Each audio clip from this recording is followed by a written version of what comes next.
Ladies and gentlemen, welcome to the BBC Music Magazine Awards 2012. So, on with the show, and I'm delighted to welcome my co-host for today, someone who I'm very proud to say has become very much part of the BBC Music Magazine family over the past few years, James Naughtie.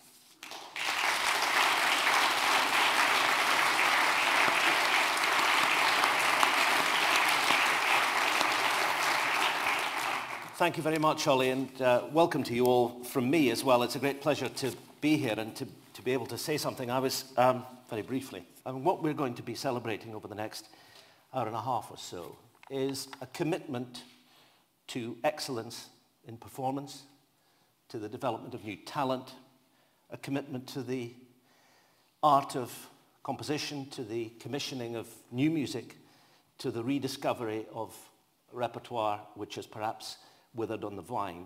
I must stop before I get myself into trouble, and I'll ask Ollie to carry on.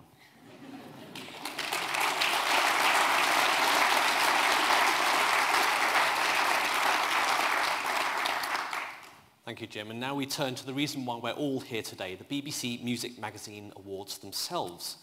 So first we turn to the orchestral category. And the nominations in this category are Bartók's Violin Concerto and Rhapsodies for Violin and Orchestra, played by Barnabas Kelemen, with the Hungarian National Philharmonic under Zoltán Kocsis, and that's on the Hungarian label. Mahler's Symphony No. 3 on Tudor label, featuring mezzo-soprano Mihoko Fujimura, with the Bamberg Symphony Orchestra under Jonathan Nott, and works for piano and orchestra by Ravel, Debussy and Massenet, including the 2 Ravel piano concertos with soloist Jean-F. Lambavuzet and the BBC Symphony Orchestra under Jan-Pascal Tortelier. Now, the reviewer in the magazine said, a magical tone, impeccable phrasing, sparkling energy, wit and panache, the soloist proves an absolute dream. The orchestra too, on top form, playing with Gallic panache. You will understand the clue there. The winners are Jan-Pascal Tortelier and Jean-F. Lambavuzet, and the BBC Symphony Orchestra for their scintillating and what everybody felt was their heartwarming collection of French piano and orchestral masterpieces on the Chandos label. Sadly, neither Jean-F. Lambavuzet nor conductor Jan-Pascal Tortelier could be with us, but we're delighted to have Jan-Pascal's son Maxime and John F. Lamb's daughter Laura here to collect their prize this afternoon. But a quick video message from John F. Lambavuzet before that, along with something of a confession. Unfortunately, I cannot be with you today, but I really wanted to thank you all for this BBC award, which means really a lot to me. I also wanted to express all my thanks to the wonderful teams I have behind me, the one of Chandos, which allows me to record all this wonderful repertoire I feel so close to, and of course also the team of HP, especially Jennifer Spencer and Annette Ferger, whom I know is sitting among you today next to my daughter Laura. I also wanted to tell you that working with Jan-Pascal Tortelier was a wonderful experience. You may know that we had the same teacher, Pierre Sancan, at the Paris Conservatory, who played the Ravel concertos like really nobody else.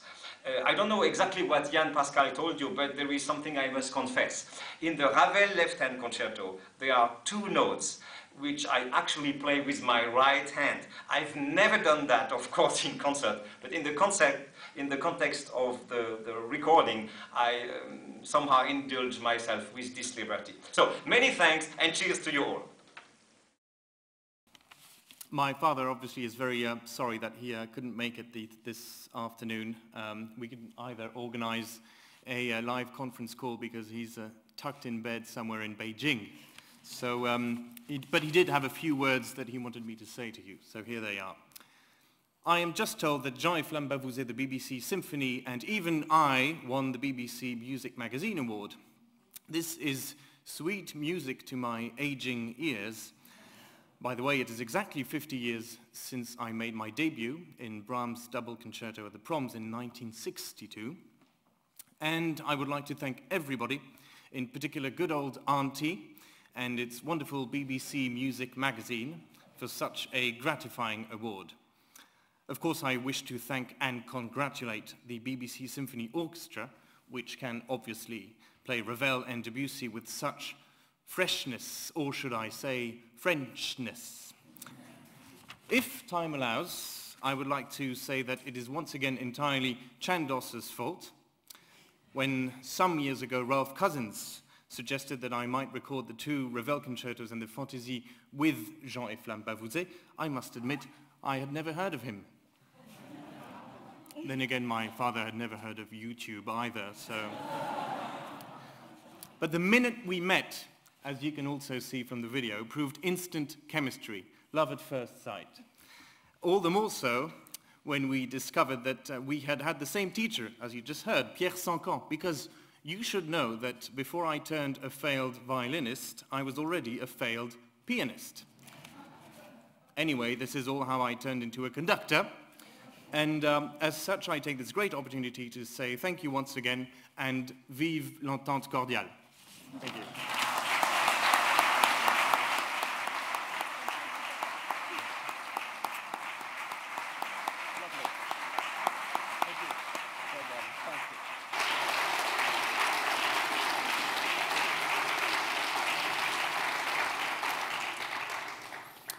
And now we come to the Chamber Award, and 3 very different recordings make up this year's nominations.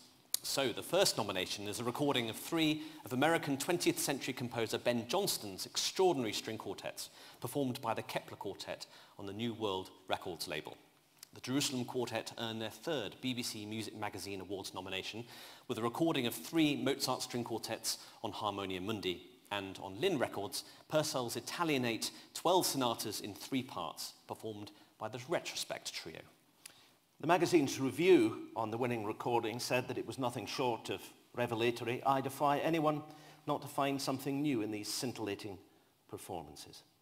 So it is another win for the Jerusalem Quartet and their insightful interpretation of Mozart on Harmonia Mundi. Please welcome first violin of the Jerusalem Quartet, Alexander Pawlowski, up to the stage to receive the award.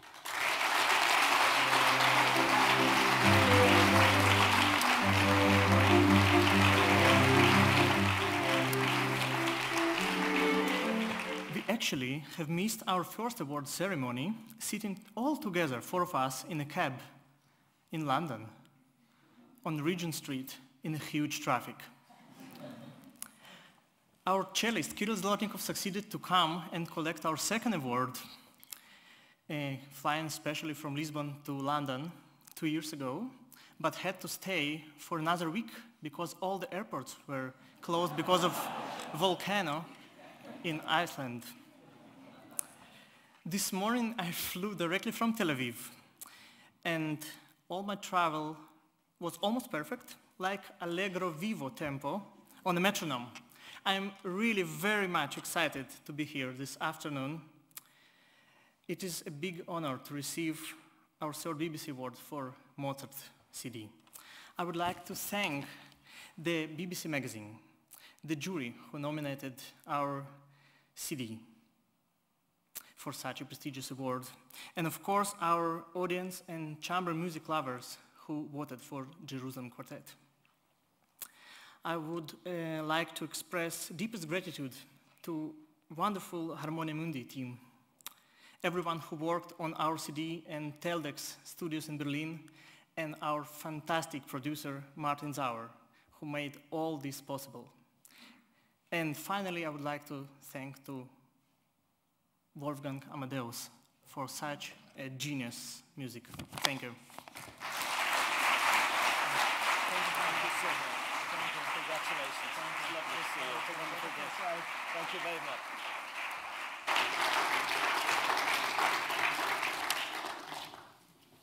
So now we come to the first of our jury-voted awards, and it's the award for Best Newcomer, given to artists right at the start of their recording careers. And the winner of the Best Newcomer Award is a young Swiss-Italian pianist's imaginatively programmed recital disc with music that sweeps from Handel to Bach and through to Brahms and Liszt and Schumann. I always like to have a span of epochs in my concert, a winning artist says, beguilingly. I think it's astonishing to see how much happened in the 100 years between Bach and Liszt. But this superb recording is, of course, much more than a rich and varied repertoire displayed in all its colors. The playing's exquisite. There's a magical keyboard touch and a musicianship all the reviewers have felt that carries you seamlessly, really, from the start to the finish through those years and through this extraordinary repertoire. They felt that it was one of the most exciting piano discs of recent years. The winner of the Newcomer of the Year is the pianist Francesco Piemontesi for his recital on Avanti Classics. Before accepting his award, I'd very much like to welcome Francesco to the stage to perform Voile and Ce qu'a vu le vent d'ouest from Book 1 of Debussy's Preludes.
We're privileged to have heard a performance of Debussy from our best newcomer this afternoon. We're also extraordinarily privileged to welcome, to present Francesco with his award, someone who is a poet and an author, but who's known to us all, above all, as a master of the keyboard. Please welcome Alfred Brendel.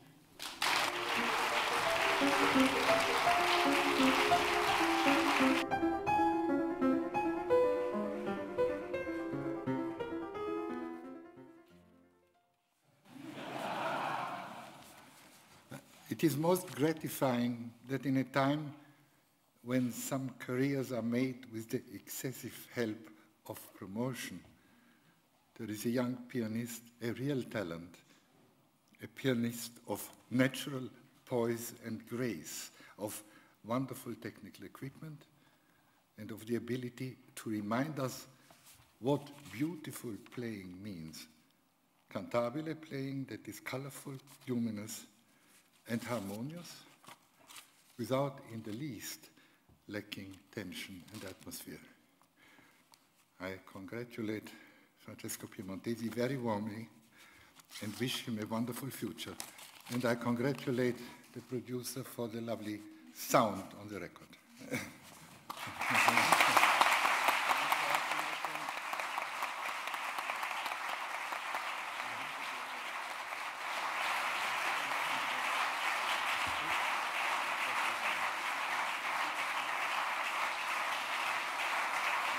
And now back to the public voted categories and the Opera Award. The nominations are contralto Natalie Stutzmann sings and directs the orchestra, should I say, in arias by Vivaldi on the Deutsche Grammophon label. Handel's Agrippina in a fresh new edition performed by a dazzling array of soloists, including Alexandrina Penjensanska, Neil Davis and Dominique Wies, along with the Academy for Alte Musik Berlin under René Jacobs, and that's on the Harmonia Mundi label. And Opera Rara label rediscovers Donizetti's Linda di Chamonix, featuring Église Gutierrez, Ludovic Tézier, and more with the Royal Opera House Orchestra and Chorus under Sir Mark Elder. Now, the judges felt that this wonderful opera featured thrilling, vibrant music of astonishing complexity and drama, and all from the pen of a 24-year-old composer, which should get you there in one leap. The performances and the recording are electric, from the virtuosity of the soloist to the orchestra's total command of the Italianate style of the young Handel. So the winner is René Jacobs' brilliant reconstruction of Agrippina on Harmonia Mundi. And I'm delighted to say that we have the cantatenor Dominique Wies, who sings the role of Narciso, here to collect the award.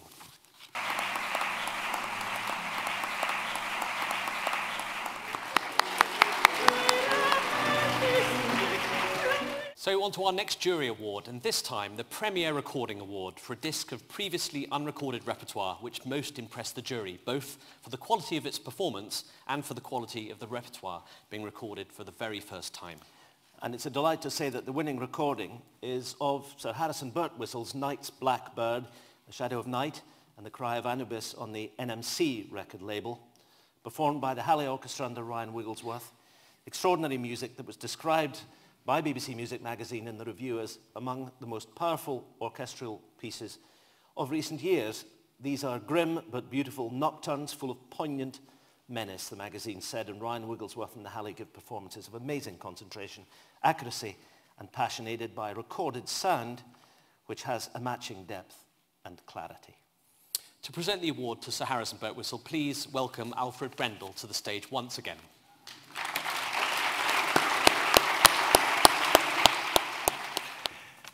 Since I was fortunate enough to be present at the first night of Harry's Masque of Orpheus, I have on many occasions been reminded that he is one of the few truly important composers of our time, a grand master of opera, vocal and instrumental music, a composer who, instead of continuing a tradition, invented music anew for himself and for us.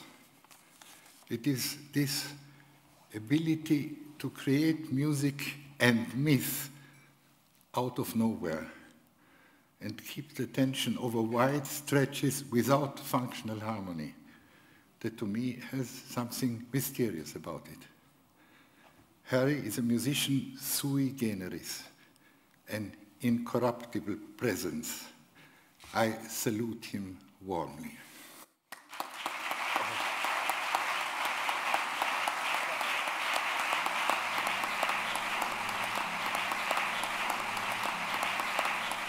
You know, they say in life it's difficult to find friends late in life.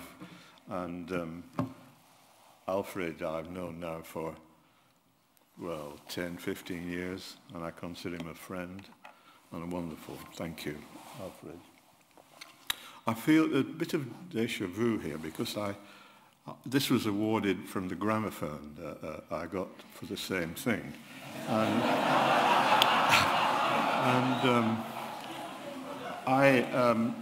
I had what I considered to be some quite interesting anecdotes about these pieces, particularly about the Halle Orchestra. And if you were all here at the last one, I'll have another go at telling you again because it's interesting. I was destined as a young I was allowed, we didn't have music in school, and I was allowed every Monday to go to Manchester, 20 miles away from Accrington, to have clarinet lessons with the second clarinet of the Halle Orchestra. And my father was a farmer, and this, of course, was time of rationing. And I used to go with eggs on the bus, and at one time a large ham. And guess who for? Barbarolli. And as time went on, it was assumed that I was destined to be in the Halle Orchestra, because that was from Accrington, the Halle Orchestra in Manchester was as far, it was the horizon. That was nirvana. And but my mind was somewhere else, and to do with a sort of creativity. And creativity is a difficult thing. To start with, it's a very lonely thing. And I ask no one to want it. I ask no one to like it. And so consequently, it can often be very difficult. But I'm reminded of something Stravinsky once said, which I've been thinking about recently, because I was born in 1934. He said, "All my life I was the young one, and now I'm the old one."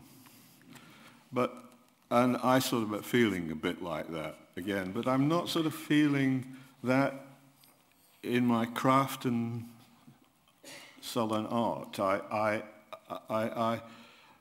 I feel that there's a lot more sort of substance there, because I'm something of a lepidopterist, and the thing about butterflies and moths is that there's this situation of what is the imago. The imago is the insect that comes fully fledged from the cocoon. There's no such thing as a baby moth or a baby butterfly. It comes fully formed. And that's not been my life. I've been inundated with young people, wonderful composers who simply come into the world knowing everything. And also fantastic musicians who never practiced. I used to practice and never got any better. So there's a lot of sort of things going on there. But maybe I could just say one or two things about these pieces. The piece for the Halle Orchestra, I was composer in residence of the London Philharmonic Orchestra. Is that right, Andrew? Have I got it right? Is it the one thing? And one thing that I thought was a rather sort of sexy idea, I would write solo pieces for various members of the orchestra, lasting 10 minutes, who don't normally get the opportunity of playing a solo with the orchestra.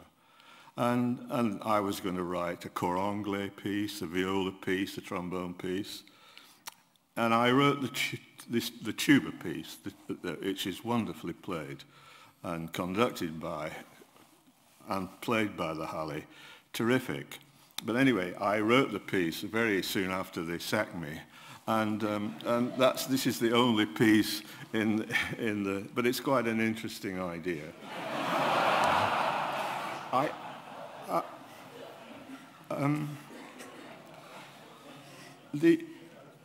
But it's the fact that it's the wonderful Halle Orchestra playing it, and because I've been something of a sort of prophet without honour as far as that's concerned, and the Halle, but nevertheless.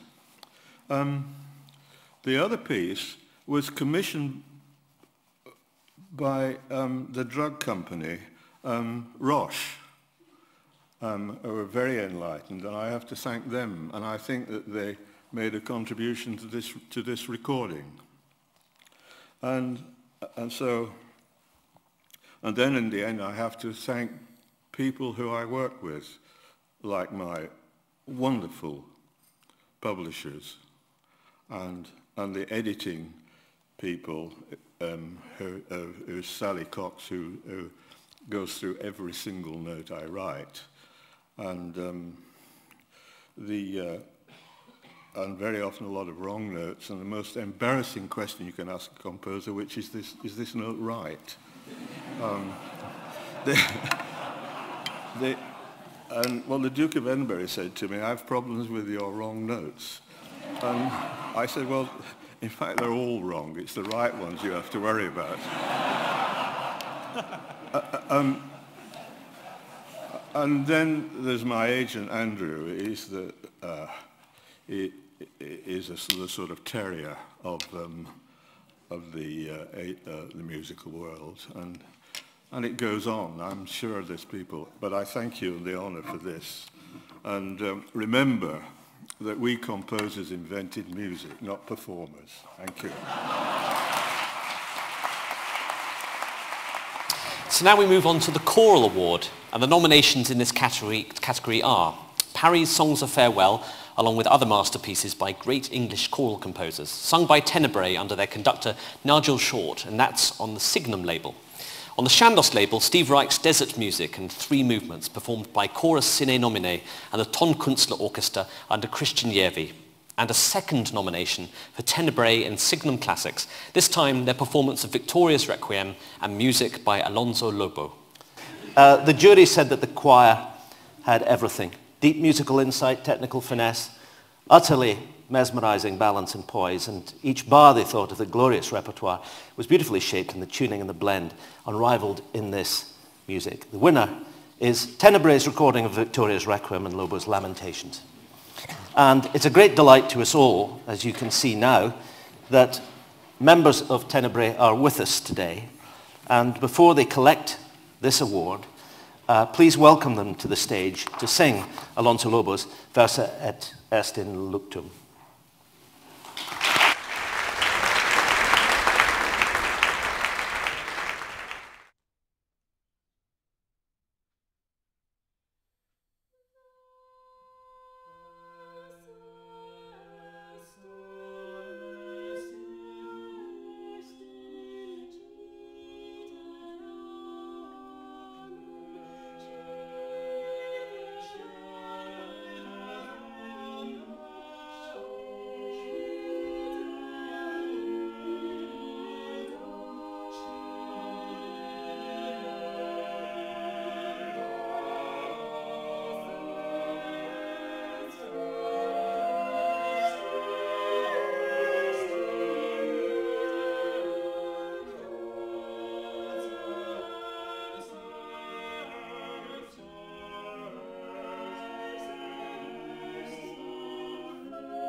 Well, thank you very much to the BBC Music Awards for this great honour, and it's a humbling achievement which is great to mark the choir's 10th anniversary, which we've just recently celebrated. There are obviously a few important thank yous that I need to make, firstly to the singers, not just the guys here today, but the ones on the recording sessions, and actually all of the singers who have taken part in our projects over the last 10 years. Their patience with me in always pushing them to sort of go that extra mile to find whatever it is, that magic ingredient in everything we do that takes the music off the page to make the music so special. Also to Steve Long of Signum Records. He's been there from day one, constant support and loyal friend. So thank you, Steve, and your wonderful team of engineers, particularly Dave Rowell on this project. Also, thank you to Steve for introducing us to Nick Parker, who was the producer for this album and also for the other disc that was nominated, the Parry, Songs of Farewell. It was the first time we'd worked with Nick, and it was a pure joy from start to finish, and I look forward to many more projects with Steve and Nick. The last person I need to mention and want to mention is Barbara Pollock, who co-founded the choir with me 10 years ago. And she sadly died 2 years ago, and we miss her.